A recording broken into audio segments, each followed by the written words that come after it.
आदरणीय सभापति जी,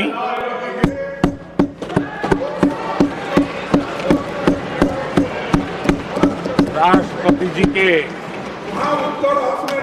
अभिभाषण पर आभार व्यक्त करने के लिए This is not correct. Please take your seat. This is not correct. Please take your seat. No. Please take your seat. आप बैठिए प्लीज. आप बैठिए please. Prime minister is on his legs. Please आप बैठिए. प्लीज आप बैठिए.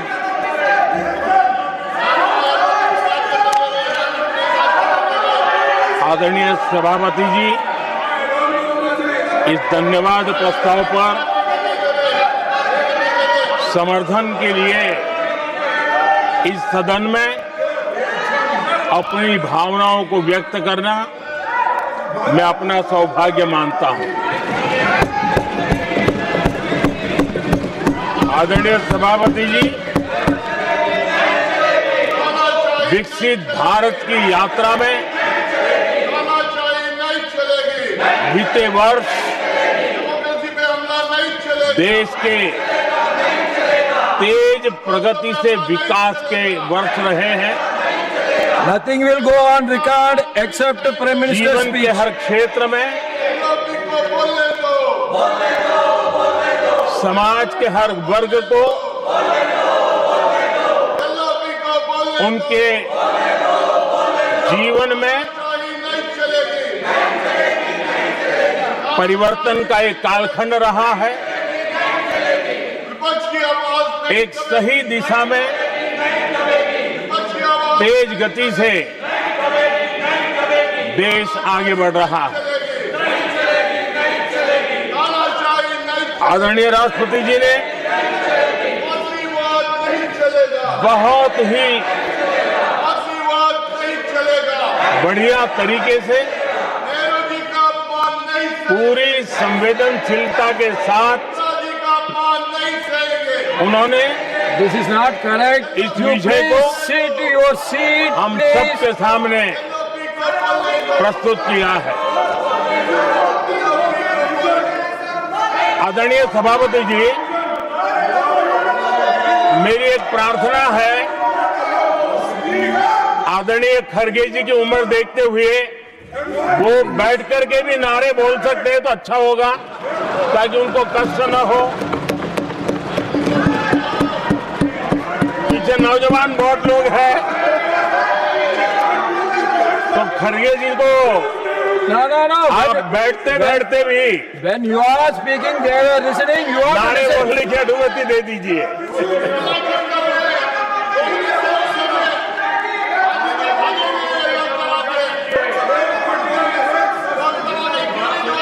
आदरणीय सभापति जी, राष्ट्रपति जी ने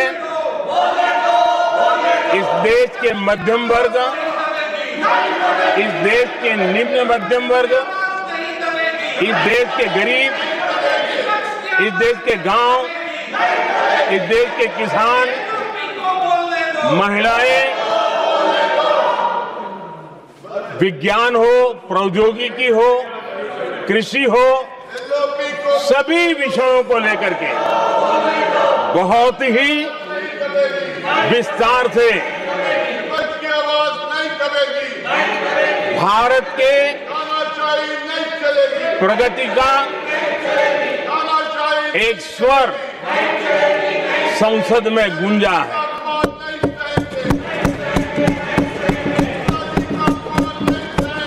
देश के नौजवान भारत के सामर्थ्य को कैसे आगे बढ़ा रहे हैं, इसकी भी विस्तार से चर्चा की है। हर वर्ग के सामर्थ्य को उन्होंने शब्दांकित किया है, और इतना ही नहीं, आदरणीय राष्ट्रपति जी ने भारत के उज्जवल भविष्य के प्रति एक विश्वास व्यक्त किया है। ये अपने आप में हम सबके लिए प्रेरक है। आदरणीय सभापति जी, 21वीं सदी का प्रथम क्वार्टर पूरा हो चुका है। लेकिन ये दूसरा क्वार्टर जैसे पिछली शताब्दी में भारत की आजादी के जंग में दूसरा क्वार्टर बहुत ही निर्णायक बना था। मैं साफ साफ देख रहा हूं कि विकसित भारत के निर्माण की दिशा में ये दूसरा क्वार्टर भी उतना ही सामर्थ्यवान होने वाला है, उतना ही तेज गति से आगे बढ़ने वाला है। और इसलिए आदरणीय सभापति जी, राष्ट्र का हर व्यक्ति ये महसूस कर रहा है कि एक अहम पड़ाव पर हम पहुंच चुके हैं। अब न हमें रुकना है, न हमें पीछे मुड़ करके देखना है। I will not go ahead to do what you are doing. आगे ही आगे देखना Please है, बैठिए. I am not going to let गति से you चलना now. है। You please बैठिए. और लक्ष्य को प्राप्त करके ही हमें सांस लेनी है, उस दिशा में हम आगे बढ़ रहे हैं। Nothing should go on without except to the Prime Minister's speech.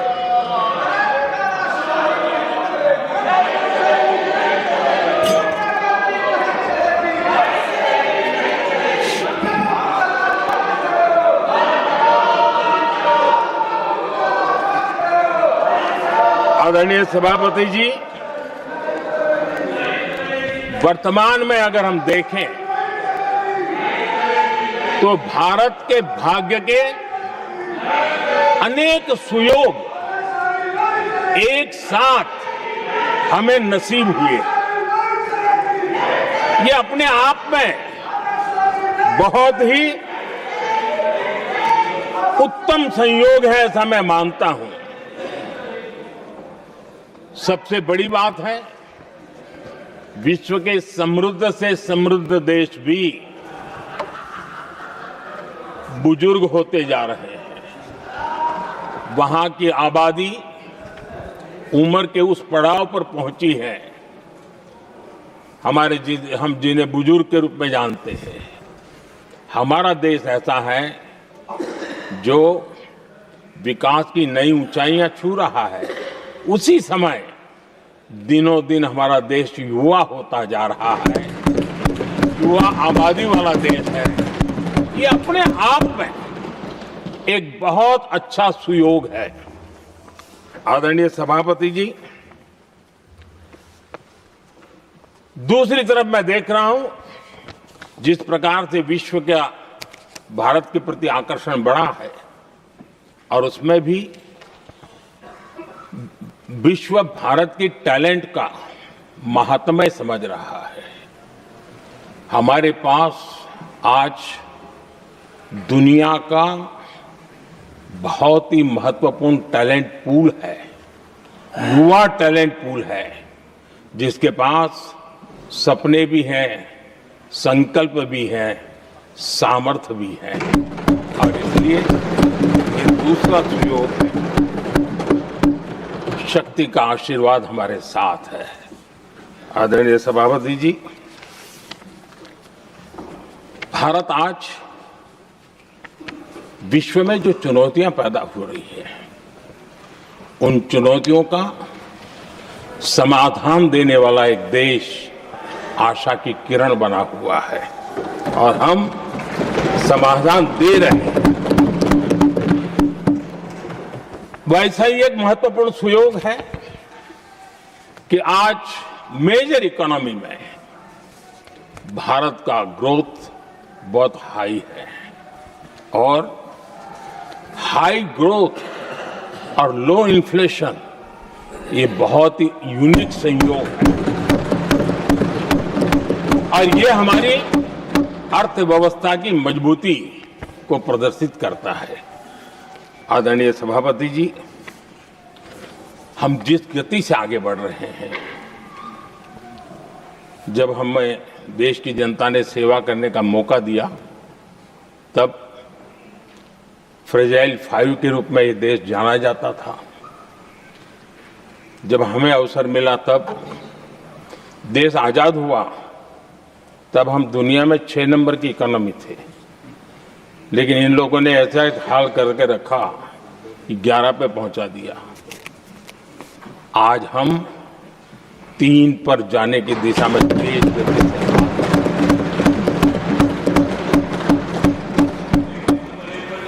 आदरणीय सभापति जी, आज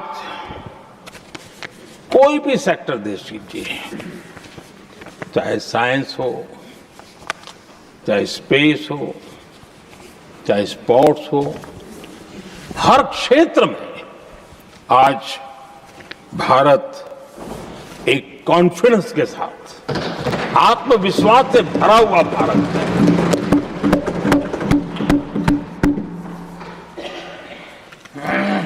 कोविड के बाद विश्व में जो स्थितियां पैदा हुई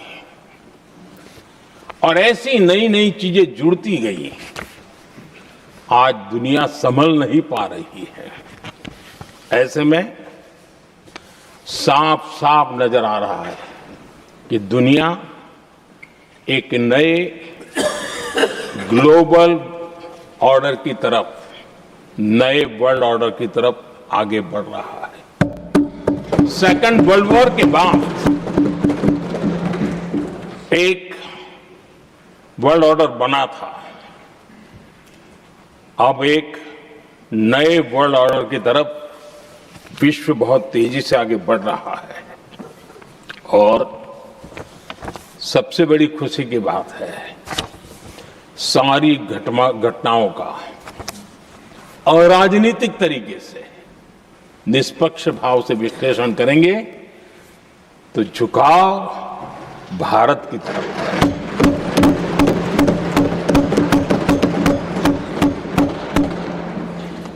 विश्व मित्र के रूप में, विश्व बंधु के रूप में आज भारत अनेक देशों का विश्वस्त पार्टनर बना है और हम कंधे से कंधा मिला करके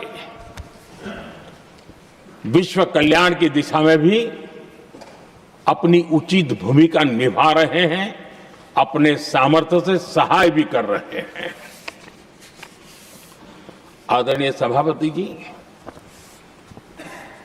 आज पूरा विश्व ग्लोबल साउथ की चर्चा करता है, लेकिन उस चर्चा के सूत्रधार के रूप में आज भारत वैश्विक मंचों पर ग्लोबल साउथ की बुलंद आवाज बन गया है।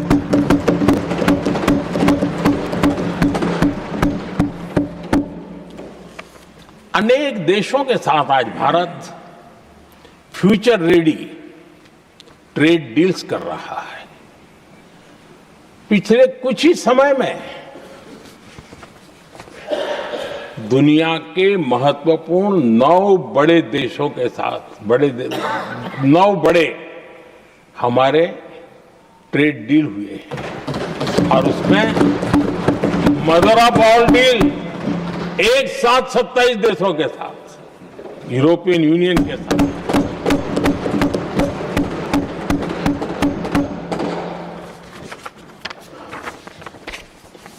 जो लोग थक गए,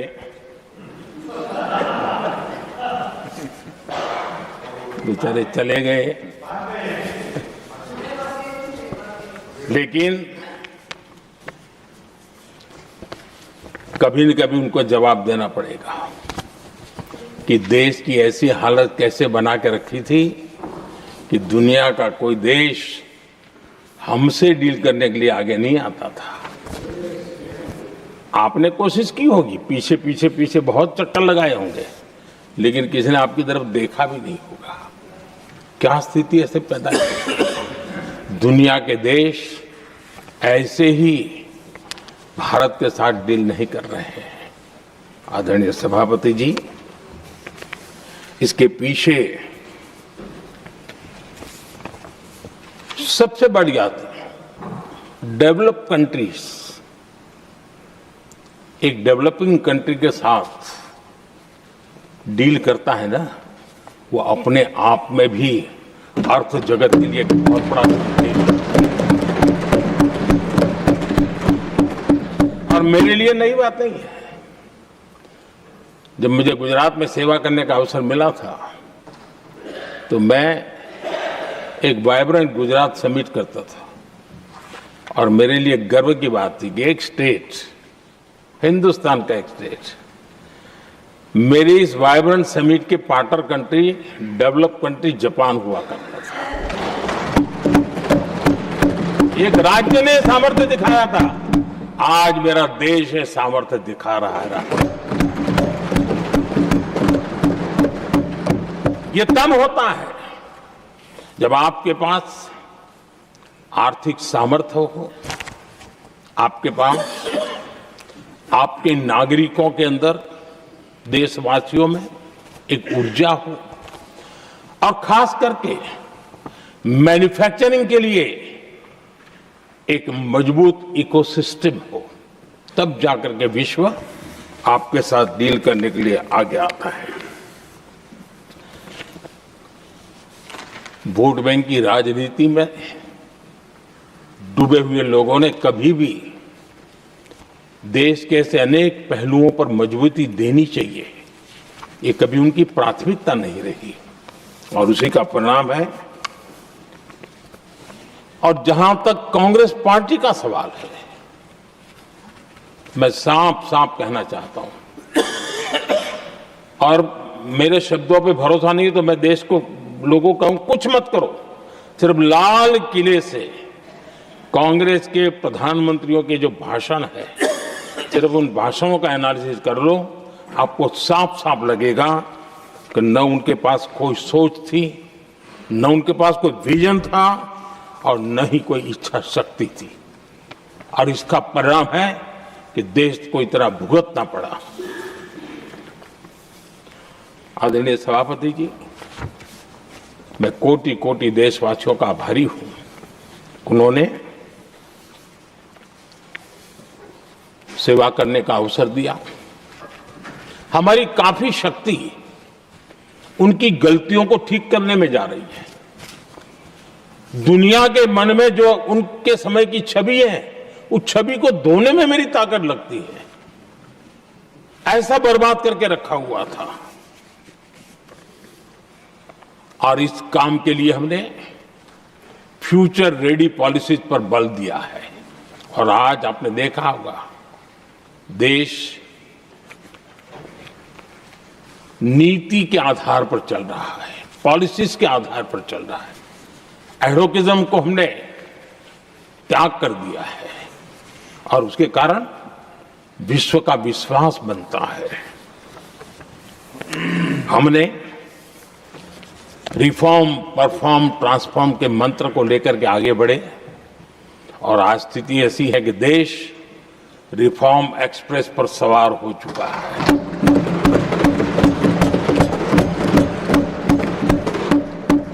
हमने स्ट्रक्चरल रिफॉर्म्स किए हैं, प्रोसेस से जुड़े रिफॉर्म्स किए हैं, पॉलिसीज में रिफॉर्म किए हैं। हमारा मैन्युफैक्चरिंग सेक्टर, हमारे उद्यमी ये सशक्त हो, भारत की हर चीज का वैल्यू एडिशन हो, उस दिशा में हमने प्रयास किया है। और मैं आज विश्वास के साथ कह सकता हूं, आज भारत विश्व के साथ स्पर्धा करने के लिए पूरी तरह तैयार है।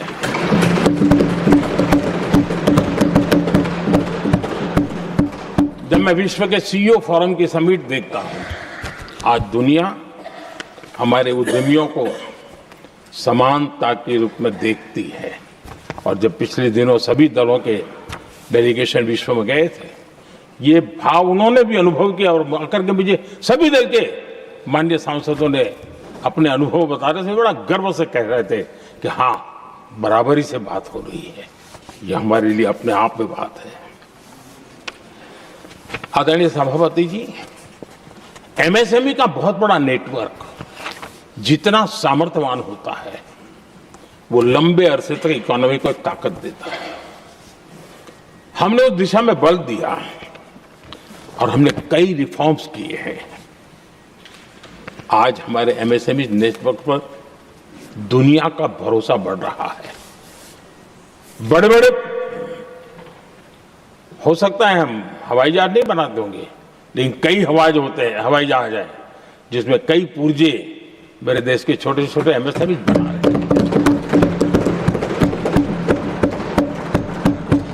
आदरणीय सभापति जी, देश में हुए इन प्रयासों का नतीजा सबके सामने है। बड़े बड़े देश भारत के साथ व्यापारिक संबंध बनाने के लिए बहुत ही आतुर है। यूरोपीय संघ का ट्रेड डील हो, अमेरिका के साथ अभी अभी हुआ जो ट्रेड डील हो, और कल हमारे पीयूष जी ने सदन में विस्तृत जानकारी भी दी है, और पूरा विश्व खुल करके इस ट्रेड डील का तारीफ कर रहा है। और उसमें जब यूरोपियन यूनियन के साथ ट्रेड डील हुआ तो विश्व को एक भरोसा हुआ कि अब वैश्विक स्तर पर स्थिरता की संभावना बढ़ेगी। अमेरिका के साथ ट्रेड डील होने के बाद विश्व को और भरोसा हो गया कि जो स्थिरता के एहसास हो रहा था, अब गति का भी एहसास होने लगा है। विश्व के लिए शुभ संकेत है। आदरणीय सभापति जी, इसका सबसे बड़ा लाभ हमारे देश के नौजवानों को होगा। और जब मैं नौजवान कहता हूं तो उसमें मध्यम वर्ग का भी नौजवान होता है, शहर का नौजवान भी होता है, गांव का नौजवान भी होता है, बेटा भी होती है, बेटी भी होती है। और इसलिए उसे टुकड़ों में न देखा जाए। मेरे देश के युवा के सामर्थ्य का हमें गौरव करना चाहिए, और उनके लिए पूरा विश्व बाजार अब खुल चुका है। अब उनके लिए अवसर ही अवसर है। और मैं उनको कहता हूं, आइए दोस्तों, मैं आपके साथ कंधे से कंधा मिला करके खड़ा हूं। हिम्मत कीजिए, बढ़िए। देश आपके साथ खड़ा है और दुनिया आपका स्वागत करने के लिए इंतजार कर रही है। आदरणीय सभापति जी, जिस प्रकार से दुनिया में हमारे युवा प्रोफेशनल्स की मांग बढ़ रही है, इवन केयर गिवर्स की मांग बढ़ रही है, हर कोई मिलता है हमें इस प्रकार के लोग चाहिए। इस प्रकार कुछ लोग तो अपना स्पेशल ऑफिस यहां बना रहे हैं रिक्रूट करने के लिए, योग्य टैलेंट की खोज के लिए।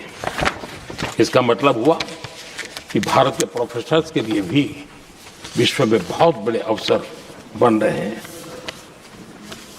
आदरणीय सभापति जी, ये संसद का उच्च सदन ये एक प्रकार से राज्यों का प्रतिनिधित्व करता है। और जो चर्चा की बारीकियां मैंने देखी, मेरा मन कहता है कि थोड़ा स्तर इसका ऊपर होना चाहिए था, और वहां से तो ज्यादा होना चाहिए। वो तो कितने साल तक सरकारों में रहे हैं, वहां से जरा चर्चा का स्तर ऊंचा होना चाहिए था। लेकिन उन्होंने ये मौका भी गंवा दिया। देश उन पर कैसे भरोसा कर सकता है। आदरणीय सभापति जी, मैं कल एक माननीय सदस्य को सुन रहा था। यूं तो वो अपने आप को राजा कहलाने में बहुत गर्व करते हैं, लेकिन वे आर्थिक असमानता की चर्चा कर रहे थे। बताइए, जो खुद को राजा माने और वो आर्थिक असमानता की बात करे, तो आपको लगता है कि क्या यही देखने के बाकी रह गए थे क्या? आदरणीय सभापति जी, हमारे टीएमसी के साथियों ने काफी कुछ कहा। जरा खुद को अपने गरेबा में देखें। निर्मम सरकार पतन के जितने भी पैरामीटर्स हैं, उन सब पैरामीटर्स में नए नए रिकॉर्ड बनाते जा रहे हैं, और यहां उपदेश दे रहे हैं क्या हाल करके रखा हुआ है। ऐसी निर्मम सरकार से वहां के लोगों का भविष्य अंधकार के अंदर डूब रहा है, लेकिन इनको कोई परवाह नहीं है। सत्ता सुख के सिवाय कोई आकांक्षा नहीं है और वे यहां उपदेश देते हैं। घुसपैठ। दुनिया का समृद्ध से समृद्ध देश भी अपने यहां गैर कानूनी नागरिकों को बाहर निकाल रहा है। हमारे देश में घुसपैठियों को बचाने के लिए अदालतों को तब तक प्रेशर पैदा किया जा रहा है। मेरे देश का नौजवान कैसे ऐसे लोगों को माफ करेगा जो घुसपैठियों की वकालत करने के लिए ताकत लगा रहे हैं। और घुसपैठिए मेरे देश के नौजवानों के हक छीन रहे हैं, उनकी रोजी रोटी छीन रहे हैं, आदिवासियों की जमीन छीन रहे हैं। बेटे बेटियों की जिंदगी पर खतरे पैदा हो रहे हैं, लेकिन उनके लिए महिलाओं पर अत्याचार होते रहे। सत्ता नीति के सिवाय कुछ करना नहीं, और वो यहां पर हमें उपदेश दे रहे हैं। और ऐसे चिंताजनक सभी विषयों पर आंखें मूंद करके बैठे हुए वो लोग हैं। एक हमारे माननीय सदस्य काफी कुछ बोल रहे थे, जिनकी पूरी सरकार शराब में डूब गई है, जिनके शीश महल घर घर में नफरत का कारण बन गए, और शायद उनको ब्लैक शब्द ज्यादा पसंद है। हर एक अपना अपना एक भूतकाल होता है।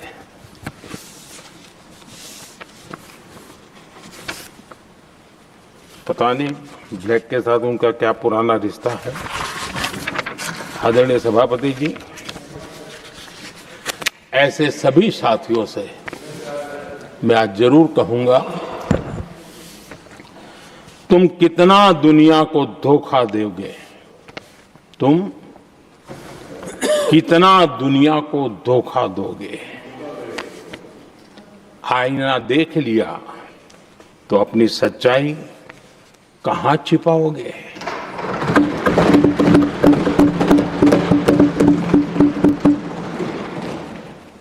कांग्रेस हो, टीएमसी हो, डीएमके हो, लेफ्ट हो, ये दशकों से केंद्र में सत्ता में रहे हैं, सत्ता के भागीदार रहे हैं। राज्यों में भी उनको सरकारें चलाने का अवसर मिला है, लेकिन उनकी पहचान क्या बनी। आज डील की चर्चा होती है तो गौरव से कहते हैं, तब डील की चर्चा होती थी तो बॉफोर्स डील याद आता था। ये डील होते थे।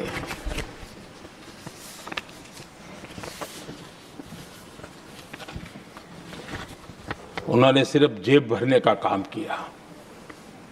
नागरिकों के जीवन में बदलाव आना उनकी प्राथमिकता नहीं थी। आदरणीय सभापति जी, मैं कुछ उदाहरणों के साथ भी बात बताना चाहता हूं, क्योंकि यहाँ चर्चा में ये सारे विषय आए हैं और इसलिए मुझे कहना बहुत जरूरी है। अब एक उदाहरण देता हूं मैं बैंकिंग सेक्टर का। बैंकिंग सेक्टर एक प्रकार का अर्थव्यवस्था की ग्रिड होता है। 2014 से पहले फोन बैंकिंग का कालखंड था। नेता के फोन जाते थे और उसके आधार पर करोड़ों रुपया दे दिए जाते थे, और गरीबों को तो बैंकों में दुत्कार मिलती थी, नफरत होती थी। देश की 50% से ज्यादा आबादी बैंक के दरवाजे तक नहीं देख पाई थी। कांग्रेस के नेताओं के फोन पर अरबों रुपये लोगों को दे दिए गए, और जो ले जाते थे वो अपनी पर्सनल प्रॉपर्टी मान करके पैसे हजम कर जाते थे। यही खेल चलता रहा। कांग्रेस और यूपीए के राज में और आज जो इंडी अलायंस बनकर के बैठे हैं उनके राज में बैंकिंग व्यवस्था तबाही के कगार पर खड़ी थी। मैं नया प्रधानमंत्री के पद का दायित्व मुझे मिला, मैं एक देश के मुखिया से मैं मिला, ऐसे ही बात कर रहा था। मैंने कहा बैंकिंग की दृष्टि से हम कुछ आगे बढ़ना चाहिए। उन्होंने कहा पहले एक बार साहब जरा अभी आप नए हो, आपके बैंकों की व्यवस्था का अध्ययन कर लीजिए। हम कैसे हिम्मत करें? एक देश के नेता ने कोई एक जानकारियां थी, उसने मुझे बताया यहां इनको कोई परवाह ही नहीं। यानी एक प्रकार से उन्होंने जिस प्रकार से बैंकिंग व्यवस्था को एनपीए के पहाड़ खड़े हो गए थे। जहां भी देखो चर्चा चलती थी एनपीए का क्या होगा, एनपीए का क्या होगा, कैसे बचेंगे।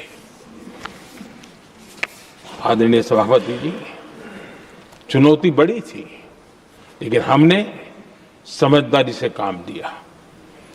बैंकिंग व्यवस्था के सब कर्ता धर्ताओं को विश्वास में लिया।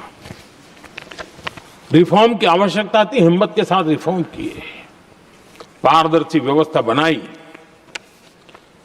ढेर सारे बैंकिंग रिफॉर्म्स हुए और जो सरकारी बैंक दुर्बल हो चुकी थी, ठीक नहीं चल पाती थी, उसको हमने बड़ी बैंक के साथ मर्जर कर दिया। और मुझे याद है किसी एक महाशय बड़े अपने आप को विद्वान मानने वाले ने लिखा था, अगर मोदी सरकार बैंकों में ये कर ले तो हिंदुस्तान का बहुत बड़ा रिफॉर्म हो जाएगा। वो काम मैंने आते ही कर दिए थे। आदरणीय सभापति जी, और इन सारी चीजों का नतीजा हुआ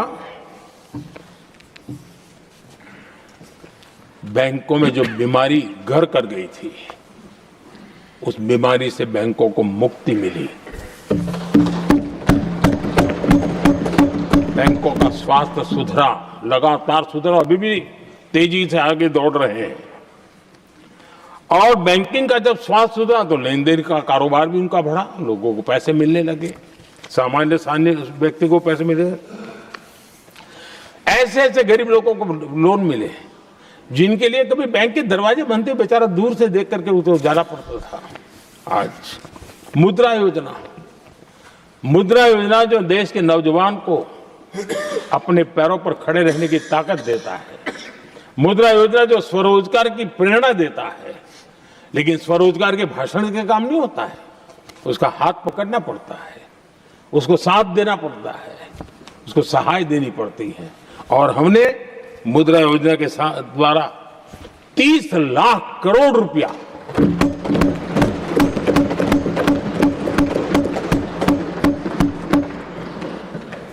₹30 लाख से ज्यादा लोन मुद्रा योजना के माध्यम से और बिना गारंटी देश के नौजवानों के हाथ में दिया और उन्होंने अपने कारोबार को आगे बढ़ाया। और गर्व की बात है, उसमें बहुत बड़ी मात्रा में माताएं बहनें भी हकदार बनी, इसकी लाभार्थी बनी।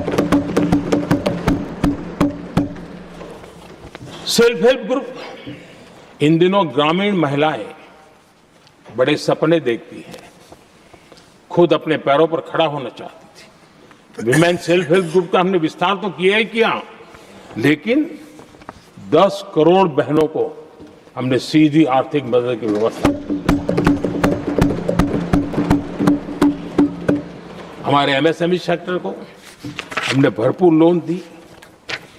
और मैं आज बड़े संतोष के साथ, बड़ी जिम्मेवारी के साथ इस पवित्र सदन में कहना चाहता हूं, हमने एनपीए जिसके पहाड़ हुआ करते थे 2014 के पहले, आज उसको हमने नीचे निम्न स्तर पर ला करके खड़ा कर दिया है। आज एनपीए 1% से भी नीचे है। ये अपने आप में बैंकों के स्वास्थ्य के लिए बहुत उत्तम काम हमने किया। मैंने इतना ही नहीं, हमारे बैंकों का प्रॉफिट आज रिकॉर्ड पर है, हाई रिकॉर्ड है उसके। ये अपने आप में देश की अर्थव्यवस्था को ताकत देने के लिए, बैंकिंग व्यवस्था मजबूत होती है तो बाकी अर्थव्यवस्था को भी मजबूती मिलती है उस काम को कहेगा। आदरणीय सभापति जी, मैं एक और उदाहरण देना चाहता हूं। हमारे पीएसयूज, आम तौर पर पीएसयूज के संबंध में मान्यता बन चुकी थी, वो बनते ही हैं बीमार होने के लिए, वो बनते ही हैं बर्बाद होने के लिए, वो बनते ही हैं बंद होने के लिए। हमने इस पूरी मानसिकता को हकीकतों के आधार पर बदलने में सफलता प्राप्त की है। और ये लोग पीएसयूज को लेकर के कितनी गलत बातें फैलाते थे। अर्बन नक्सल की तरह ऐसे पीएसयूज के दरवाजे के बाहर मजदूरों की मीटिंग करके भड़काने का पाप करते थे, गुमराह करने का काम करते थे। इन्होंने LIC, state bank of India और भी HAL, ऐसे हर एक को बड़ा भला बुरा और इतना भद्दे तरीके से, जब उनकी सरकार थी तब तो ये इन चीजों को संभाल नहीं पाते थे, उसको कुछ कर भी नहीं पाते थे। आदरणीय सभापति जी, हमने इसमें भी हिम्मत दिखाई। हमने पीएसयूज के संबंध में भी रिफॉर्म्स किए, रिफॉर्म्स की एक लगातार परंपरा चलाई। आज LIC बेस्ट तरीके से उसने पूरे कार्यकाल में अपना LIC का जन्म हुआ तब तक उत्तम से उत्तम परफॉर्मेंस का कालखंड उसका गुजर रहा है। जिन पीएसयूज को कांग्रेस के नेता ताले लगवाने की कगार पर पहुंच चुका था और उसी पर अपनी राजनीतिक रोटी सेकने का प्रयास भी किया गया था, आज हमारे पीएसयूज रिकॉर्ड प्रॉफिट पर हैं।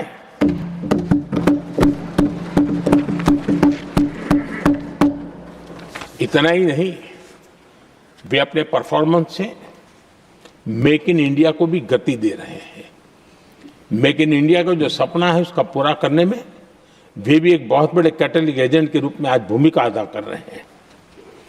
रिकॉर्ड संख्या में रोजगार बना रहे हैं। इतना ही नहीं, हमारे कुछ पीएसयूज आज विश्व के अंदर जा रहे हैं, विश्व में भी अपनी ताकत दिखा रहे हैं, विश्व के साथ जुड़ रहे हैं, दुनिया के कई देशों के विकास यात्रा में वो भागीदार बन रहे हैं। आज हमारे पीएसयूज को बहुत बड़े बड़े ऑर्डर देश से भी और देश के बाहर से भी मिलने लगे हैं। ये अपने आप में मैं जो कहता हूं ना, एक बहुत महत्वपूर्ण पड़ाव पर ये देश 25 साल है, उसका संकेत यहां नजर आता है। आदरणीय सभापति जी, कांग्रेस ने विश्वासघात करने के विषय में भी हमारे देश के अन्नदाता को भी नहीं छोड़ा। इस देश में 10 करोड़ किसान ऐसे हैं जिनके पास 2 हेक्टेयर से भी कम जमीन है, छोटे किसान हैं। उनकी तरफ कभी परवाह नहीं की गई, उनकी तरफ कभी देखा नहीं गया,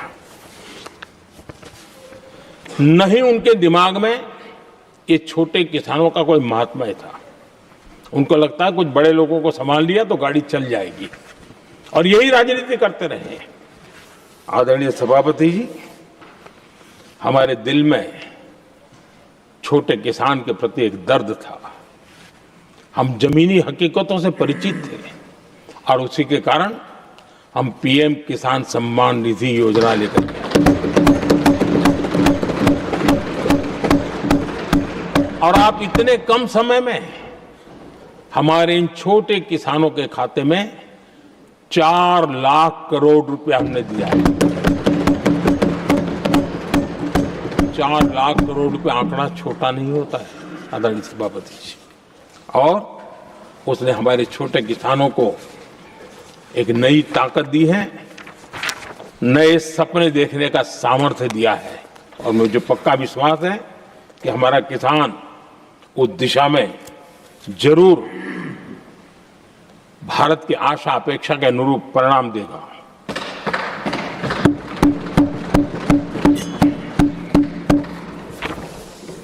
आदरणीय सभापति जी,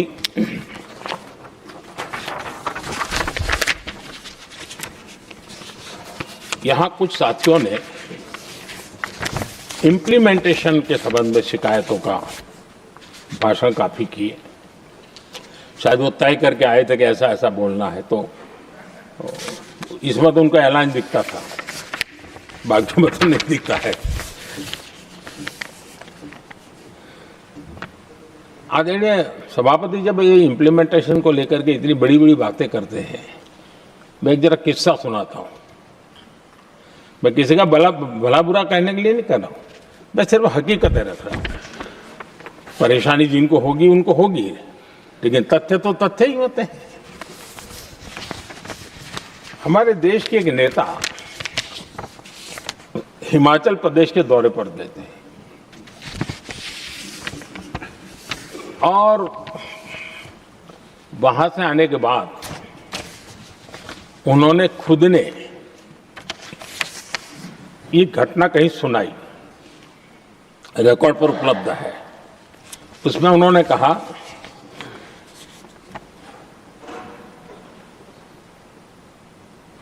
उस नेता ने क्या कहा, मैं उन्हीं के शब्द पढ़ रहा हूं। काफी लंबे समय तक मुझे योजना आयोग से संघर्ष करना पड़ा, क्योंकि वे पहाड़ी क्षेत्रों के लिए अलग योजनाएं बनाने को तैयार ही नहीं थे। मैं हिमाचल प्रदेश गई थी। जब मैं वापस आई तो मैंने योजना आयोग में कहा कि हमारे कामदारों को, वर्कर्स को जीप की जरूरत नहीं है, बल्कि खच्चरों की आवश्यकता है, ताकि कम से कम उन पर सामान आदि लादा जा सके। आगे भी उन्होंने कहा, लेकिन मुझे बताया गया हम पैसा तो जीप के लिए ही देंगे, क्योंकि खच्चरों के लिए पैसे देने की पॉलिसी नहीं है। इसी भाषण में आगे वो कहती हैं, अब वहां सड़कें ही नहीं थी। उनका कहने का कारण यह था कि हिमाचल में जहां वो गई वहां सड़कें ही नहीं थी। अब वहां सड़कें ही नहीं थी तो फिर उस पर जीप का क्या लाभ हो सकता है? जीप लेकर के कौन जाएगा जहां रोड नहीं है? लेकिन उस समय योजना आयोग का जोर था, या तो जीप या तो कुछ भी नहीं। आदरणीय सभापति जी, ये भाषण किसी और का नहीं, ये कांग्रेस के वरिष्ठ नेता और तत्कालीन प्रधानमंत्री इंदिरा गांधी का भाषण है।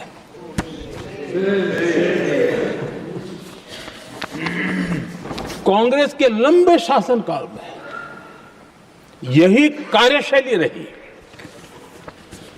और जिसको इंदिरा जी खुद जानती भी थी कि ये पाप चल रहा है, लेकिन इस कार्य संस्कृति को सुधारने के लिए उन्होंने कोई कदम नहीं उठाया। और इंदिरा गांधी जिस प्लानिंग कमीशन की धज्जियां उड़ा रही थी, उसके जन्मदाता उनके स्वयं के पिताजी थे। और प्लानिंग कमीशन को बना और इंदिरा जी ने जब कहा, उसके बीच में 2 दशक बीत चुके थे, लेकिन हाल यही था। और 2014 तक सब दुखी थे, सब परेशान थे, सब गलती देख रहे थे, लेकिन सुधार करने की तैयारी नहीं। 2014 के बाद जब आपने हमें मौका, और कांग्रेस ने जिस प्रकार से प्लानिंग कमीशन अटकाना, लटकाना, भटकाना वाली कार्यशैली बना दी थी, 2014 में जब हमें मौका मिला तो हमने आकर के काम किया, प्लानिंग कमीशन को खत्म कर दिया और नीति आयोग को। आज नीति आयोग बहुत तेज गति से काम कर रहा है। अब देखिए एस्पिरेशनल डिस्ट्रिक्ट, वो भी एक बड़ा प्रेरक उदाहरण है। और मैं तो देख रहा हूं कि डेवलपिंग कंट्रीज के लिए, विकास के लिए एक मॉडल के रूप में वैश्विक संस्थाएं इसको अनुमोदन दे रही है। ये एस्पिरेशनल डिस्ट्रिक्ट की ये सफलता बनी है। देश के कई जिले ऐसे थे जिसको पिछड़े मान करके छोड़ दिया गया था और वहां करोड़ों लोगों की जो मौलिक जरूरतें थी उसको भी नकार दिया गया था। उनको तो ऐसे ही जीने के लिए मजबूर कर दिया गया था और जो पिछड़े इलाके थे वो और पिछड़े होते गए और बर्बादी आती गई। और हालत तो सरकार में ऐसी थी कि जब किसी को पनिशमेंट ट्रांसफर करनी होती थी, पनिशमेंट पोस्टिंग देना होता तो ऐसे ही जिलों में भेजा जाता था ताकि और खराब करे वो। ये हाल बन गया था, ये वर्क कल्चर बन गया था। हमने इस स्थिति को बदला। सबसे पहला आग्रह किया, यंग होनहार अफसरों को लगाया जाएगा और पूरा 3 साल का मौका उसको दिया जाए काम करने का। एक के बाद अब एक निर्णय किए और आज देखिए किसी समय छत्तीसगढ़ का हमारा बस्तर एस्पिरेशनल डिस्ट्रिक्ट में था, आज वो बस्तर पूरे देश में बस्तर ओलंपिक के नाम से चर्चा में है।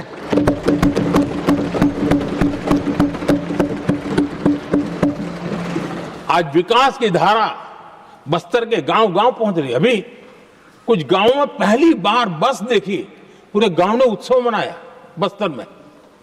ये परिस्थितियां छोड़ करके गए हुए हैं लोग और यहां पर पता नहीं किस प्रकार से देश को कहां ले जाना चाहते हैं लोग। आदरणीय सभापति जी, इंप्लीमेंटेशन क्या होता है, ये एस्पिरेशनल डिस्ट्रिक्ट एक बहुत बड़ा शानदार उदाहरण है। ऐसे तो सैकड़ों उदाहरण हैं लेकिन मैं कहने के लिए इसको उल्लेख कर रहा हूं। कांग्रेस के हमारे साथियों को ये जो बदलाव आ रहा है उसमें इंप्लीमेंटेशन नजर नहीं आ रहा है और उनका तो एक ही वो प्लानिंग कमीशन वाला मॉडल है, जीप और खच्चर वाला मॉडल, यही वो लोग जानते हैं, उससे आगे कुछ नहीं जानते। और ये इंप्लीमेंटेशन कैसे करते हैं, मेरा जन्म नहीं हुआ था उसके पहले सरदार वल्लभ भाई पटेल ने नर्मदा नदी पर बांध बांधने की कल्पना की। विषय तो पक्का हो गया, सरदार साहब नहीं रहे, खैर नेहरू जी ने शिलान्यास किया। अब इंप्लीमेंटेशन देखिए इनको। मेरा जन्म नहीं हुआ था जब इसकी कल्पना की गई थी और प्रधानमंत्री बनने के बाद मैंने उसका उद्घाटन किया, ये हाल है।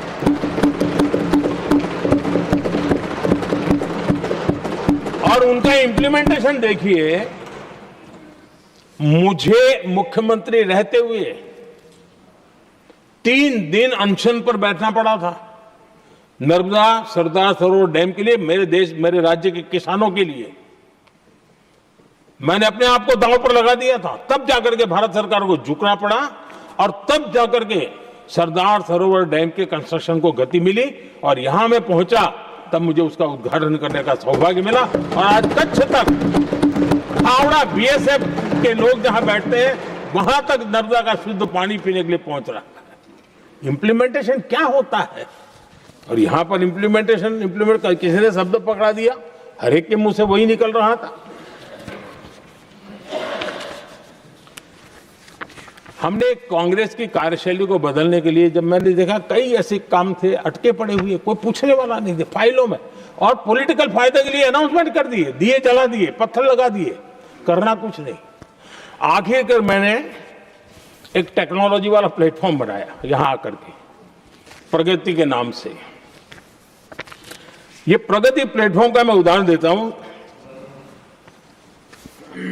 आप हैरान हो जाएंगे, मुझे एग्जैक्ट याद नहीं है लेकिन शायद हिमाचल में एक ट्रेन उन्होंने पार्लियामेंट में घोषित की थी, शायद ऊना और कोई। मेरे आने तक वो कागज पर भी उसका ड्राइंग नहीं बना था, बताओ, और चुनाव जीतने के लिए वो घोषणा कर दी। प्रगति के अंदर मेरे सामने विषय आया, ऐसे कई विषय मेरे सामने आए और उस प्रगति के अंदर हमने एक एक प्रोजेक्ट क्यों अटके हुए, कॉस्ट किस डिपार्टमेंट की काम में क्या मुसीबत आई है, किसने गलत तरीके से इसको आगे बढ़ाया, और बजट तो बढ़ता ही गया था। जो योजना 900 करोड़ में होनी थी वो 90,000 करोड़ तक पहुंच जाए, ये हाल करके रख दिया था इन्होंने। हमने एक टेक्नोलॉजी प्लेटफॉर्म बनाया, हर महीने बैठा। अभी मैंने 50वां एपिसोड पूरा किया उस मीटिंग का, और लगातार उस काम करते करते और संबंधित राज्यों को भी बिठाया, उनकी कठिनाइयों को भी समझा, उसके इम्प्लीमेंटेशन में कौन मिनिस्ट्री का परेशानी हो रही है, किस स्टेट की परेशानी हो रही है, किस कानून की परेशानी हो रही है, हर एक की बारीकी से देखा। और आज मैं गर्व से कह सकता हूं कि इस प्रगति के इम्प्लीमेंटेशन को बारीकी से प्रधानमंत्री के स्तर पर देखे जाने के कारण 85 लाख करोड़ रुपीस का काम को गति मिली। 85 लाख करोड़ रुपीस के काम, आप कल्पना कीजिए देश की कितनी बड़ी शक्ति को अनलॉक किया हमने। इंप्लीमेंटेशन कैसे होता है ये हमने करके दिखाया है। रेल हो, रोड हो, सिंचाई हो, ग्रामीण कोई व्यवस्था का काम, इन सारी चीजों को हमने इसमें लिया। अब जैसे जम्मू उधमपुर श्रीनगर बारामूला रेल लाइन, आज ये प्रोजेक्ट पूरा हुआ। और बर्फबारी में इन दिनों आपने देखा एक वीडियो बहुत पॉपुलर हुआ है, बर्फ के बीच में थे, चारों तरफ बर्फ की चादर छाई हुई है और वंदे भारत ट्रेन निकल रही है, और लोग कहते हैं गलती मत करना, ये तो विदेश है, ये हिंदुस्तान है, ये रील चल रहे हैं बाजार में।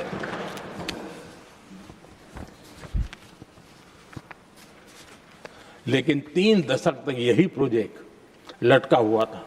3 दशक, 30 साल, आप कल्पना कर सकते, 2 पीढ़ी आगे बढ़ जाए, ये यही के अटके पड़े थे। हमारी सरकार ने इसको पूरा किया।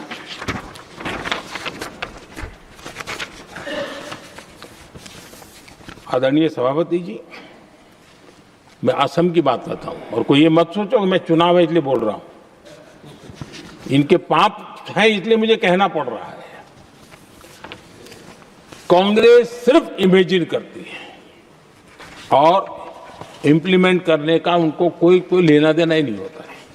अब असम का बोगीबिल ब्रिज, ये बोगीबिल ब्रिज अरुणाचल और असम को जोड़ने वाला बहुत महत्वपूर्ण ब्रिज,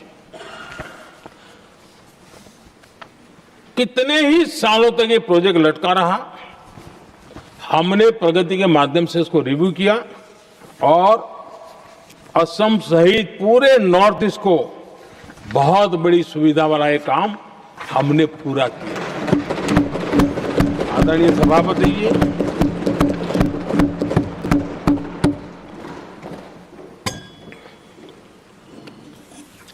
इंप्लीमेंटेशन की बातें जब करते हैं तो एक बार हमारे पास तो तथ्यों के साथ चीजें हैं कि हमने चीजों को समय पर पूरा करने की दिशा में आगे बढ़े। और इन दिनों तो जो काम कर रहे हैं समय से पहले हो रहा है। हमने पूरी दुनिया को कहा था कि हम 2030 तक यहां पहुंचेंगे सोलार में, हमने वो काम 2025 में कर दिया।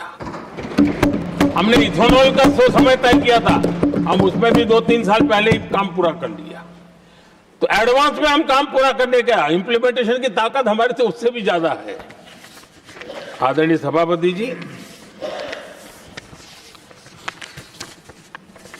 भाजपा हो, एनडीए हो, हमारा अप्रोच, चीजों की तरफ देखने का हमारा दृष्टिकोण, समस्या के समाधान के लिए हमारी सोच और कांग्रेस के बीच में आसमान जमीन का अंतर है, बहुत फर्क है। मैं आपको उदाहरण देता हूं। हमारी सोच यह है कि 140 करोड़ देशवासी ये इतने सामर्थ्यवान हैं कि वह चुनौतियों को समाधान दे सकते हैं। ये हमारी सोच है, हमारा भरोसा है देशवासियों पर, उनके सामर्थ्य पर हमारा भरोसा है, और यही लोकतंत्र की भी सच्ची ताकत होती है। लेकिन कांग्रेस देशवासियों को ही समस्या मानती है। अब मैं इनका इतना बोल करके छोड़ दूंगा तो आज पता नहीं रात को उनको नींद नहीं आएगी और गालियां कल कैसी दे उसका प्लानिंग चलेगा।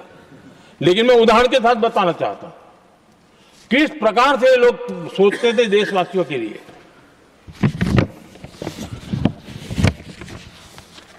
देश के लोगों के बारे में नेहरू जी और इंदिरा जी की सोच क्या थी, मैं उसके विषय में बताना चाहता हूं।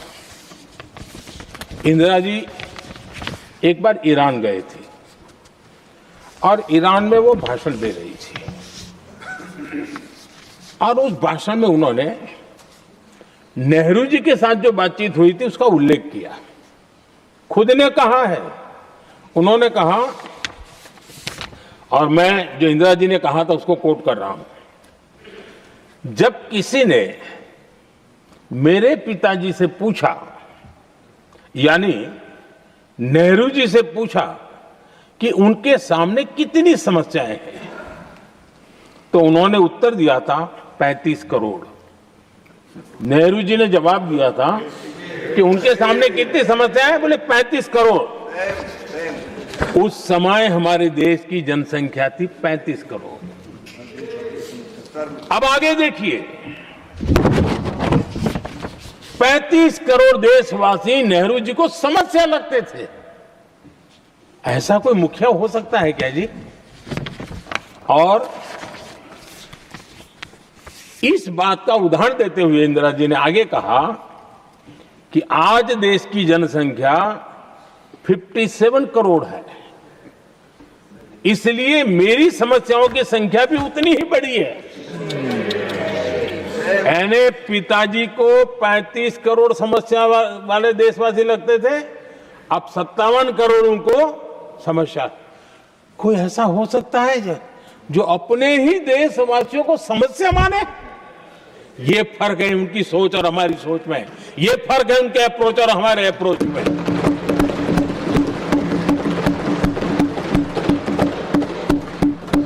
नेहरू जी हो या इंदिरा जी हो या पूरी कांग्रेसी बिरादरी हो, ये लोग भारत के लोगों को समस्या मानते हैं। आदरणीय सभापति जी, मेरे कई कोटेशन मिलेंगे। मैंने दुनिया के सामने कहा है, देश के सामने कहा है, और कहा है इसलिए नहीं, ये मेरा कन्विक्शन है। अरे चुनौतियां कितनी ही क्यों ना हो, 140 करोड़ समाधान हमारे पास है।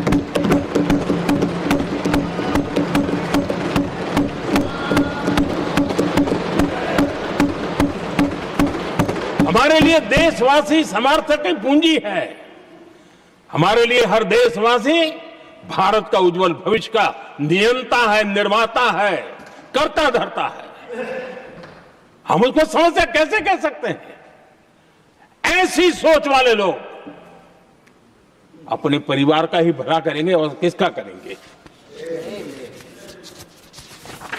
आदरणीय सभापति जी, देश के लोगों का अपमान करते रहना ये कांग्रेस के स्वभाव में पड़ा हुआ है, उनके संस्कारों में पड़ा हुआ है। कांग्रेस ने बीते दिनों राष्ट्रपति जी का अपमान किया। चुनाव के बाद जिस प्रकार से हमारे राष्ट्रपति जी के लिए शब्द कहे गए हैं, शर्मिंदगी महसूस होती है कि ये कैसे लोग हैं? भारत के राष्ट्रपति के लिए क्या बोल रहे हैं लोग? आदरणीय सभापति जी, कल लोकसभा में भी राष्ट्रपति जी के अभिभाषण पर चर्चा नहीं हो पाई। ये राष्ट्रपति पद उसका घोर अपमान किया है। उनको संविधान शब्द मुंह में बोलने की अधिकार नहीं रहता है। जो लोग गरीबी से निकली हुई एक महिला, आदिवासी परिवार से आई हुई एक महिला, जब आपने लोकसभा में जो व्यवहार किया है, आपने आदिवासी समाज का अपमान किया है, आपने महिला का अपमान किया है। भारत के सर्वोच्च पद पर विराजमान, संविधान ने जिनको सर्वोच्च पद दिया है, आपने उनका अपमान किया है, आपने संविधान का अपमान किया है।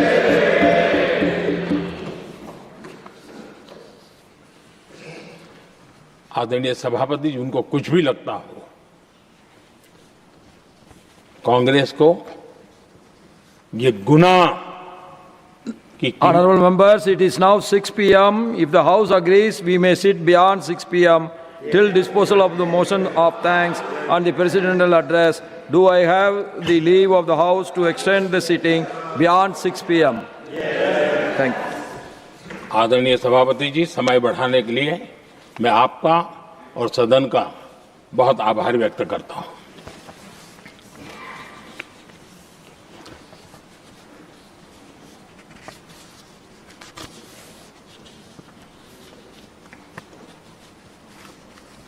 आदरणीय सभापति जी, बड़ी दर्दनाक लोकसभा की घटना है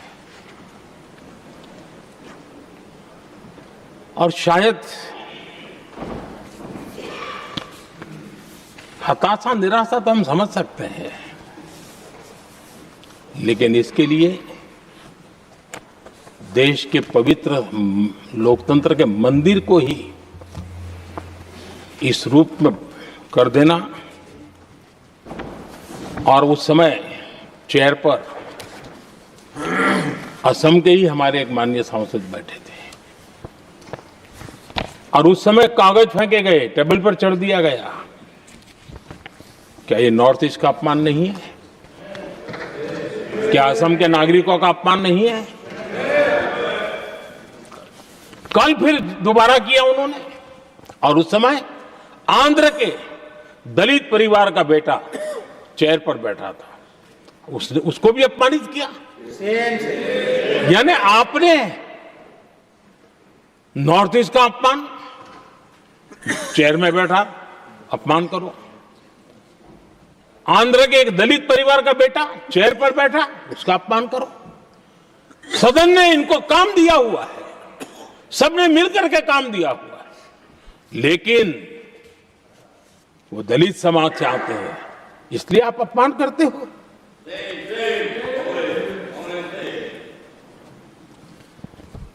और ऐसा लगता है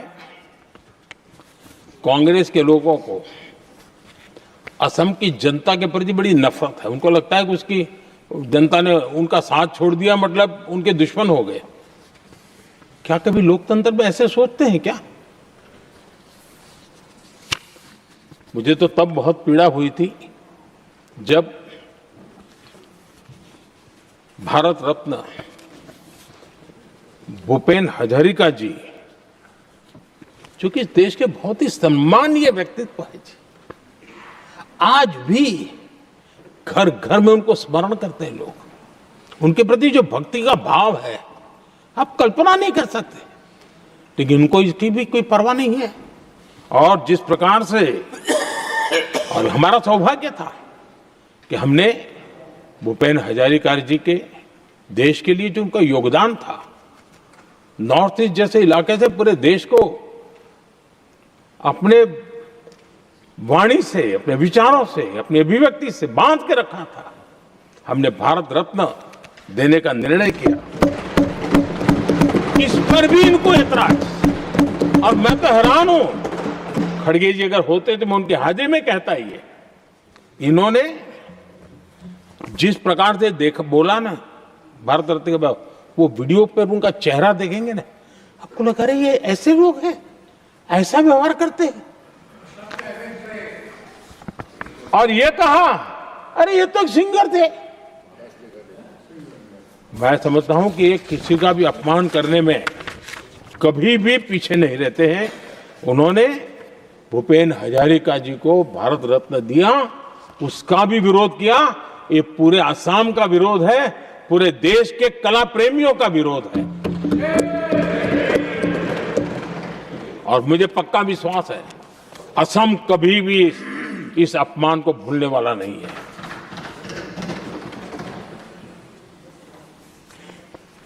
आदरणीय सभापति जी, कल जो घटना घटी, इसी सदन के एक माननीय सांसद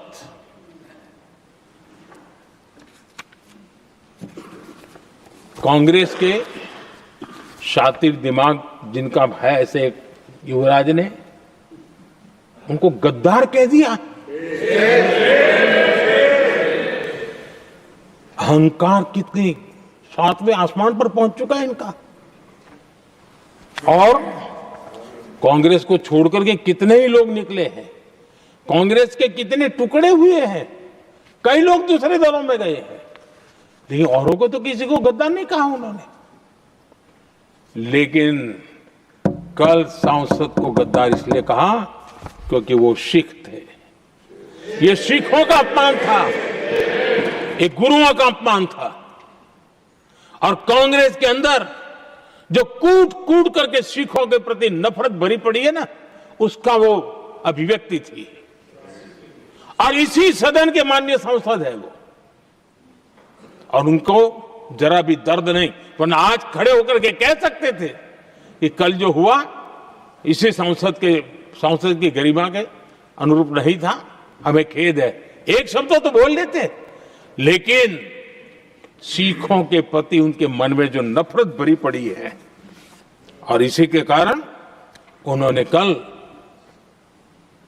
और जिसका परिवार देश के लिए शहादत देने वाला परिवार के वो सदस्य है, उन्होंने अपने राजनीतिक विचारों में परिवर्तन किया, इसलिए गद्दार हो गए। और एक गद्दार शब्द छोटा नहीं है। मेरे देशवासी को कोई गद्दार कहे, ये कैसे देश सहन करेगा? और वो भी एक सिख है इसलिए गद्दार कहना बहुत दुर्भाग्य की बात है। और ऐसे लोग कांग्रेस को नहीं डुबाएंगे तो क्या करेंगे?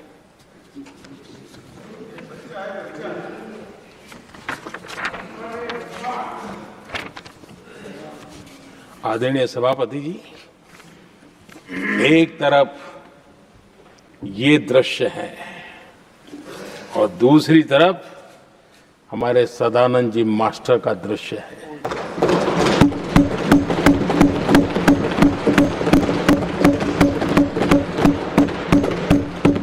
राजनीतिक विद्वेष के कारण उनके दोनों पैर काट दिए गए। भरी जवानी में दोनों पैर काट दिए। कटे हुए पैर से जिंदगी गुजार रहे हैं, लेकिन संस्कार इतने ऊंचे हैं कि वाणी में भी अपशब्द नहीं निकलता है, बर्तन में भी कटुता नजर नहीं आती। गर्व होता है। और कल जब उनका पहला भाषण हो रहा था सदन में, और उन्होंने जब अपने बेंच पर आपसे इजाजत लेकर के अपने कटे हुए पैर के लिए वो जो लीम का उपयोग करते हैं, आर्टिफिशियल लीम का, उन्होंने जब रखा, वो दृश्य देश के लिए पीड़ादायक था कि इस देश में ऐसा ही बंधारण की बातें करने वाले इंडिया अलायंस के लोग, और ये इंडिया अलायंस पूरा जिम्मेवार है इसके लिए, वैचारिक असहमति के कारण एक नौजवान के, और वो भी एक टीचर, शिक्षक के प्रति गर्व से, आदर से देखा जाता है, उसके पैर काट दे। लेकिन उनको कोई खेद नहीं है, उनको कोई दर्द नहीं है। लेकिन मैं मास्टर सदानंद जी को हृदय से अभिनंदन करता हूं कि उन्होंने जिस प्रकार से इतनी भयानक हमले के बाद भी देश की सेवा का अपना व्रत जारी रखा, और आज देश की नीति निर्धारण में अंदर अपना योगदान दे रहे हैं। ये गर्व की बात है। और ऐसे लोगों के सहारे हम राजनीति में जीते हैं, काम करते हैं, देश के लिए जीने मरने की प्रेरणा मिलती है। ये संस्कार हमें पाए हैं, ऐसे लक्षावधि कार्यकर्ताओं के तब से पाए हुए हैं। आदरणीय सभापति जी,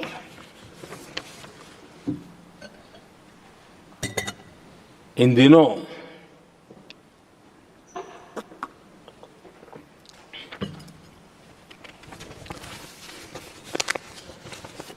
और वैसे कांग्रेस के हमारे साथियों का मुझ पर जरा विशेष प्रेम है, वो स्पेशल प्रेम है। और जब मैं जिम्मेवारी जो मिली है उसके तहत, और जिम्मेवारी न मिलती तो भी देश के लिए जीना तुमने सीखा है। हम विकसित भारत की जमीन मजबूत कर रहे हैं, उसको एक ताकत दे रहे हैं। एक तरफ देश के युवाओं के लिए मजबूत जमीन तैयार कर रहा हूं, तो कांग्रेस मोदी की कब्र खोदने के कार्यक्रम करवा रही है। और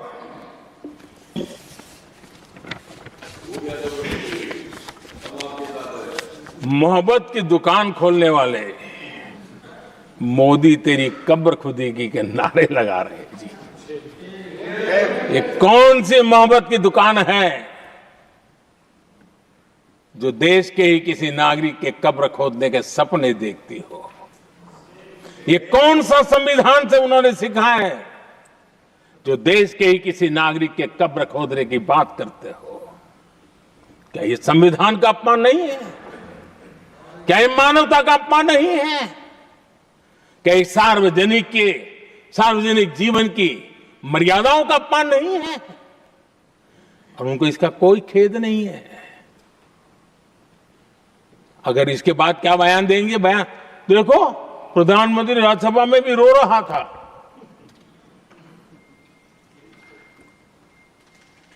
किस प्रकार के संस्कार और वृत्तियों से पले बड़े लोग हैं ये। आदरणीय सभापति जी, मेरे लिए कोई अनुभव मेरा बहुत पुराना है। 2002 से जब वे विपक्ष में थे तब से, और 2004 से जब वो सत्ता में आए तब से, और 2014 से मैं जब यहां आया तब से, पिछले 25 साल से संसद का एक भी सत्र ऐसा नहीं गया, मोदी संसद का सदस्य नहीं था, एक भी सत्र ऐसा नहीं गया जिसमें इस सदन के अंदर मोदी को गाली देने का काम न किया हो इन लोगों ने।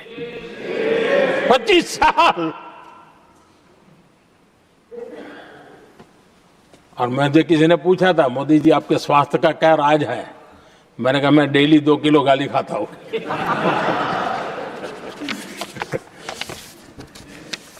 आदरणीय सभापति जी, ये मोदी की कब्र क्यों खोदना चाहते हैं? ये सिर्फ नारा नहीं है, ये इनके भीतर पड़ी हुई नफरत का प्रतिबिंब है, इसकी अभिव्यक्ति है। और वे इसलिए हैं, हमने 370 की दीवार गिरा दी, इसलिए वो मोदी की कब्र खोदना चाहते हैं। हमने नॉर्थ ईस्ट में बम, बंदूक और आतंक का जो छाया बना रहता था, नॉर्थ ईस्ट में शांति और विकास का राह अपनाई, इसलिए वो मोदी की कब्र खोदने पर सोच रहे हैं। पाकिस्तानी आतंकियों को घर में घुस करके जवाब देते हैं, इसलिए मोदी की कब्र खोदने की बात करते हैं। ऑपरेशन सिंदूर करते हैं, इसकी उनको परेशानी होती है और इसलिए वो मोदी की कब्र खोदते हैं। माओवादी आतंक से देश को मुक्ति दिलाने के लिए साहसपूर्ण कदम उठा रहे हैं, इसलिए मोदी की कब्र खोदती है आपको। हमने, नेहरू जी ने देश के साथ बहुत बड़ा अन्याय किया था, सिंधु जल समझौता करके। उस सिंधु जल समझौते को हमने एबेंस में डाल दिया। क्या इसलिए आप मोदी की कब्र खोदने के नारे लगा रहे हो? आदरणीय सभापति जी, कांग्रेस की परेशानी कुछ और है। ये पचा नहीं पा रहे कि मोदी यहां तक पहुंचा कैसे। और उनकी परेशानी बढ़ती जा रही है कि भाई पहुंचा तो पहुंचा, लेकिन अब तक टिका क्यों है। और इसलिए वे एक ही रास्ता उनके लिए बचा हुआ लग रहा है कि मोदी तेरी कब्र खुदेगी। आदरणीय सभापति जी, ये तो मान करके बैठे थे। उनका लोकतंत्र, संविधान का कोई लेना देना नहीं। उनको तो लगता है कि प्रधानमंत्री पद उनके परिवार की जागीर है, उस पर कोई और बैठ नहीं सकता। ये जो उनके भीतर में नफरत पड़ी हुई है ना, मोहब्बत की दुकान में जो आग भरी पड़ी हुई है ना, उसका परिणाम है। और इसीलिए कोई क्यों बैठा, हमारा पैतृक अधिकार था, इसलिए मोदी की कब्र खोदने का नारा लेकर के वो चल रहे हैं। आदरणीय सभापति जी, कांग्रेस के शाही परिवार को देश ने दशकों तक अवसर दिया है, ऐसा नहीं है। देश ने आपके लिए भी अपना भविष्य दांव पे लगाया था, लेकिन आपने गरीबी हटाओ के नारे लगाए, गुमराह किया। लाल किले पर से कांग्रेस के एक भी प्रधानमंत्री के भाषण में गरीबी हटाने की बात ना आई हो, ऐसा नहीं हुआ है। लेकिन किसी भी प्रधानमंत्री ने गरीबी हटाने के लिए क्या किया, वो एक बार भी नहीं आया। और नारे से अधिक कुछ नहीं था उनका। और मोदी ने रास्ता अपनाया गरीब को एम्पावर करने का, गरीब को सशक्त करने का। और मेरे देश के गरीबों को मैं सलाम करता हूं, उन्होंने देश की योजनाओं को समझा, स्वीकारा और अपने सामर्थ्य को बढ़ाने के लिए प्रयास किया। मैं देश के गरीबों का गौरवगान करता हूं कि हमारी नीतियों पर भरोसा करके, हमारी नीयत पे भरोसा करके उन्होंने भी अपने आप को खपाने के लिए कोई कमी नहीं रखी। और 25 करोड़ मेरे गरीब परिवार के भाइयों ने गरीबी को परास्त किया और खुद गरीबी से बाहर आए हैं। मैं उनको सलाम करता हूं। मेरे 25 करोड़ देशवासी जो निराशा में पड़े हुए थे, दूर एक आशा की किरण दिखाई दी, उठ खड़े हुए और आज हमारे साथ चल पड़े। आदरणीय सभापति जी, 2014 के पहले इम्प्लीमेंटेशन की बातें करते थे। हमारे यहां सैकड़ों लोग रेलवे क्रॉसिंग पर मरते थे। स्कूल की बस रेलवे क्रॉसिंग से जा रही है, 20-20, 25-25 स्कूल के बच्चे मरने की खबरें आती थी।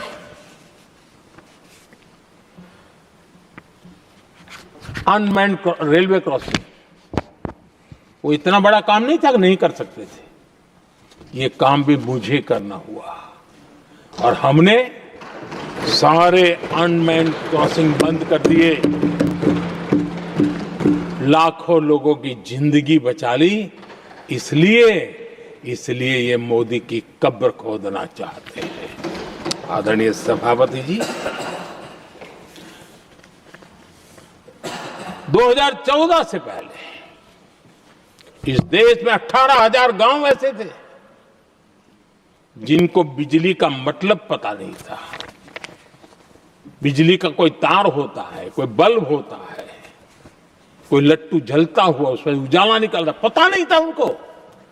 18,000 गांव 2014 के बाद जब आपने हमें दायित्व देशवासियों ने दिया, उन 18,000 गांव जिन्होंने कभी बिजली का मुंह तक नहीं देखा था, बिजली का शब्द भी कान पे नहीं सुना था, उन घरों में उजाला पहुंचाया। इसलिए इनको मोदी की कब्र खोदने के सिवाय अब कोई रास्ता नहीं दिख रहा है। आदरणीय सभापति जी, वो भी एक वक्त था जब देश में बार बार खबरें आती थी, मीडिया में हेडलाइन हुआ करती थी, सरहद की स्थिति के संबंध में बयान आते थे, गोला बारूद नहीं है, बुलेट प्रूफ जैकेट नहीं है, बर्फ के बीच खड़ा है, बर्फ में खड़े रहने के लिए जो जूते चाहिए वो जूते तक नहीं उसके पास, ये खबरें आती थी। हमने देश के जवानों के लिए खजाने खोल दिए, देश के जवानों को जो चाहिए वो देने की चिंता में चल पड़े। और इसलिए वो चाहते कि अब तो कोई रास्ता बचा नहीं है, बस कब्र खुदेगी मोदी की, यही एक रास्ता उनके लिए बचा है। आदरणीय सभापति जी, एक बार उत्तर प्रदेश के वर्तमान मुख्यमंत्री जी ने सदन में भाषण करते करते वो रो पड़े थे। दिमागी बुखार के कारण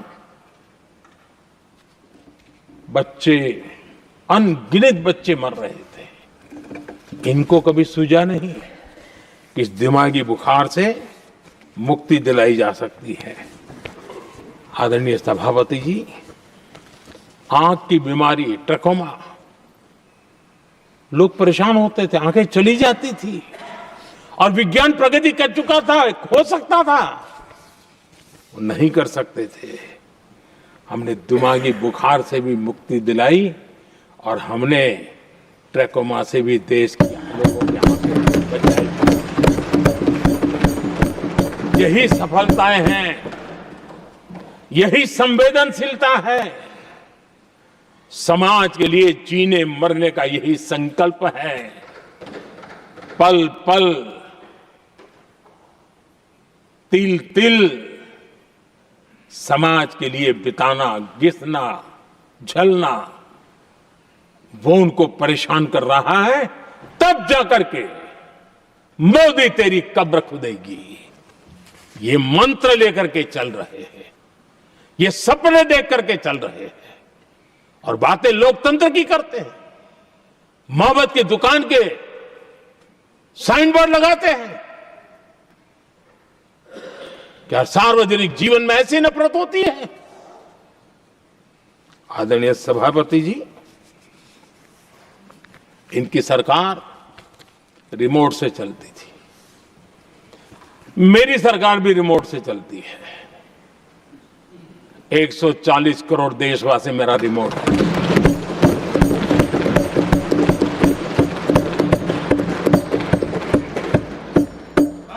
एक 140 करोड़ देशवासियों के सपने, 140 करोड़ देशवासियों की आकांक्षाएं, देश के नौजवानों के संकल्प, इनके लिए हम जीते हैं, इनके लिए सरकार चलाते हैं। सत्ता हमारे लिए सुख का रास्ता नहीं है, सत्ता हमारे लिए सेवा का माध्यम है।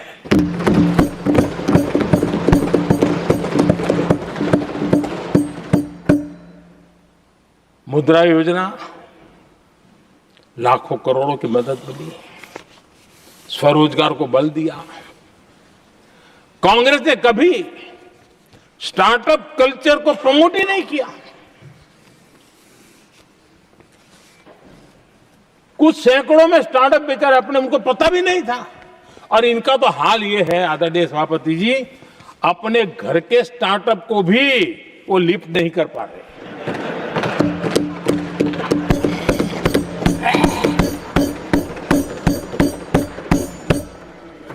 और हमारी सरकार में आज 2 लाख से ज्यादा स्टार्टअप है।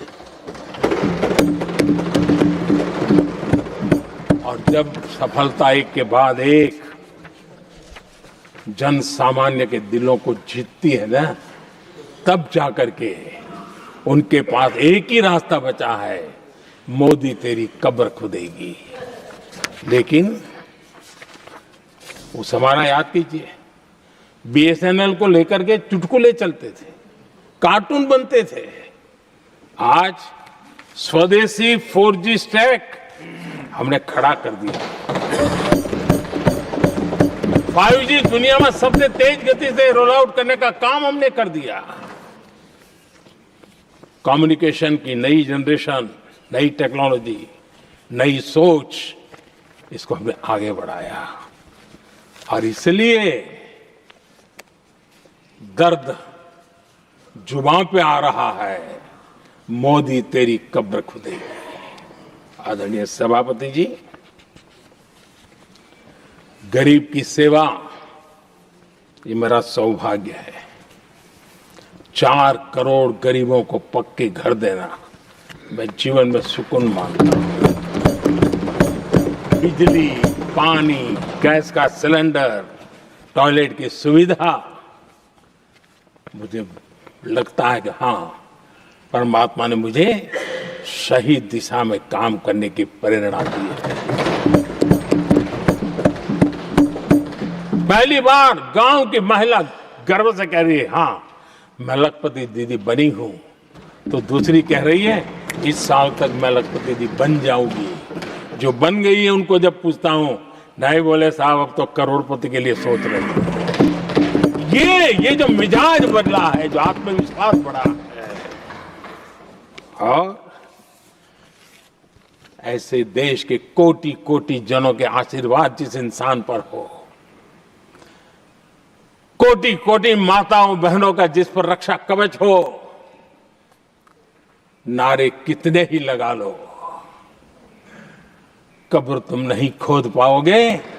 ये देश की शक्ति,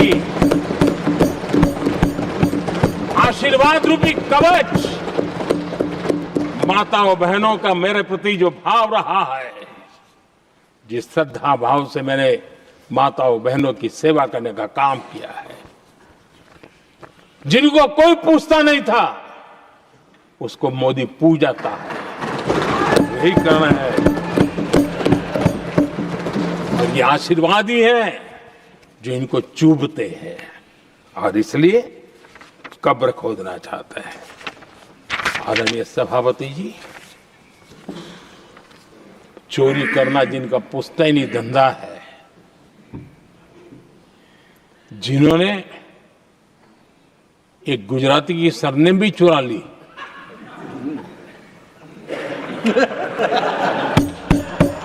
महात्मा गांधी की सरनेम चुरा ली, ये लोग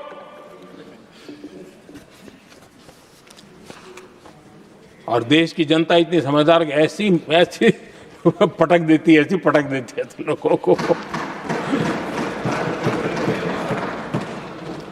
आदरणीय सभापति जी, हम एक विकसित भारत का सपना लेकर के चले, और आज वो सपना देश के लोगों की ऊर्जा के कारण संकल्प में बदल चुका है। आज कहीं पर भी जाइए, हर कोई ये कहता है कि 2047 तक विकसित भारत बनना है, और मैं हैरान हूं, कुछ हमारे साथी सदन में इतने निराशावादी, इतने जमीन से कटे हुए लोग, बदलती हुई दुनिया से अनभिज्ञ लोग, पता नहीं क्या बोल रहे हैं। वो कहते हैं हम मोदी अभी 2047 की क्या बोल रहा है, 2047 किसने देगा है? हमारे देश के लिए, आजादी के लिए जो लड़ते थे, जो फांसी के तख्त पर चढ़ जाते थे, जो लाठियां खाते थे, गोलियां खाते थे, जो काला पानी की सजा के लिए अंडमान निकोबार की सेल्यूलर जेल में जिंदगी बिता देते थे, लक्षावधि नौजवान अपने पढ़ाई का भविष्य का सोचे बिना, कोई परवाह किए बिना सिर्फ देश के लिए सोचने के लिए निकल पड़े थे। क्या उन्होंने कभी ये सोचा होता कि यार हमारे कालखंड में तो आजादी मिलेगी नहीं, कि मैं क्यों करूं? तो क्या देश कभी आजाद होता? ये इतने निराशावादी लोग हैं कि जब मैं डिजिटल इंडिया की बात करता था, मैं फिनटेक की चर्चा करता था, मैं यूपीआई की बात करता था, तो ये कहते थे अरे इस देश में गरीब आदमी मोबाइल फोन पर कैसे पैसे का कारोबार करेगा? 3 साल के भीतर भीतर देश ने दिखा दिया ये हो सकता है। और मैं हैरान था जिस दिन ऐसा भाषण संसद में हुआ, देश का मीडिया में भी ऐसे लोग, उनकी जो इकोसिस्टम है वो नाच रही थी कि देखिए मोदी को तगड़ा जवाब दिया। मोदी ने जवाब नहीं दिया। आपके हाथ में मोबाइल फोन जब यूपीआई से चलता है, काम करता है ना, तो जवाब अपने आप मिल जाता है।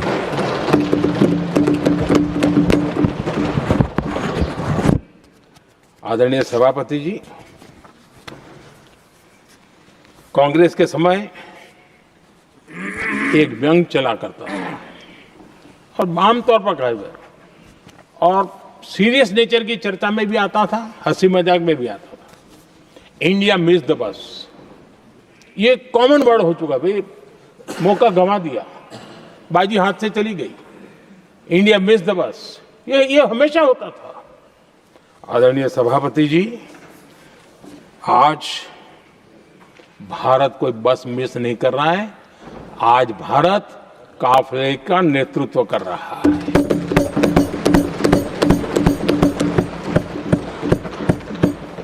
आदरणीय सभापति जी, देश का भविष्य उज्जवल बनाना है, वर्तमान भी उज्जवल बनाने के लिए अविरत कार्य करना होता है। हम विकसित भारत के सपने के लाइट में 5 वर्ष की योजना बनाते हैं और हर वर्ष का बजट बनाते हैं और हम दिशा तय करके चलते हैं हम, क्योंकि हमारे लिए अगला चुनावी लक्ष्य नहीं होता है, हमारा लक्ष्य है 2047 विकसित।